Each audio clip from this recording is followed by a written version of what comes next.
যদি একজন ইতিহাসবিদকে বলা হয় স্পেনের রাজাকে, বলবেন কে আবার ফিলিপ। কিন্তু যদি একজন ফুটবল ভক্তকে ওই একই প্রশ্ন করা হয় স্পেনের রাজাকে, বলবেন কে আবার লিওনেল মেসি। হ্যাঁ, লিওনেল মেসি স্পেন ফুটবলে এমন লিগেসি রেখেছেন যাতে অনন্তকালই স্পেন ফুটবলের রাজা হিসেবে রবেন। যদিও ইদানিংকালে সে রাজ কপাটের দখল নিতে বসেছেন ভিনিসিয়াস জুনিয়র।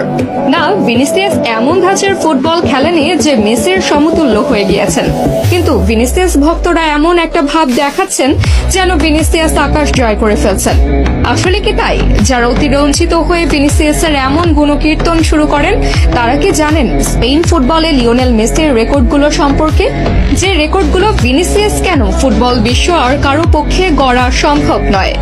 ভিনিসিয়াসের মতো ফুটবলাররা হয়তো সাময়িক ভালো করবেন, কিন্তু কখনো লিওনেল মেসির ধারের পাশেও যেতে পারবেন না। 2004 সালে 16 অক্টোবরের বার্সেলোনার সিনিয়র দলের জার্সিতে প্রথমবার মাঠে নামা ব্রাজিল গ্রেট রোনালদিনহোর অ্যাসিস্ট থেকে প্রথম গোলটাও পেয়েছিলেন বার্সার জার্সিতে। সেই শুরু দীর্ঘ পথ চলা। ক্যাম্প নু থেকে লুসাইলে সবখানে নিজের শ্রেষ্ঠত্বের ছাপ প্রদর্শন করছেন। ফুটবল মাঠে সবচেয়ে কঠিন এবং একমাত্র লক্ষ্য থাকে গোল করা। সেই কঠিন কাজটাকে নিতান্তই সহজ বানিয়েছেন LM10।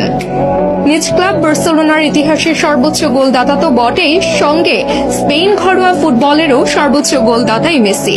স্পেনের ঘরোয়া ফুটবলের ভিন্ন ভিন্ন 3 প্রতিযোগিতার 2টি সর্বোচ্চ গোলদাতা লিওনেল মেসি। কেননা স্প্যানিশ সুপার কাপে এখন পর্যন্ত সর্বোচ্চ 14টি গোল এসেছে এই আর্জেন্টাইনের পা থেকে। তালিকার 2 নম্বরে থাকা করিম বেনজেমা মেসির চেয়ে পিছিয়ে 7 গোলের ব্যবধানে। স্প্যানিশ সুপার কাপে সর্বোচ্চ গোলদাতার তালিকায় থাকা রাহুল গঞ্জালেসের গোলও 7টি। শুধুই স্প্যানিশ লা লিগার ও all time top scorer Lionel Messi. 2004 থেকে 2021 দীর্ঘ 17 বছরে 520টি ম্যাচ খেলে করেছেন 474টি গোল। এই তালিকার 2-এ তিনি মেসির চেয়ে 163 গোলে পিছিয়ে আছেন। তার পক্ষেও কখনো মেসিকে ছাড়িয়ে যাওয়া সম্ভব নয়। আর তিনি হলেন ক্রিস্টিয়ানো রোনালদো, যিনি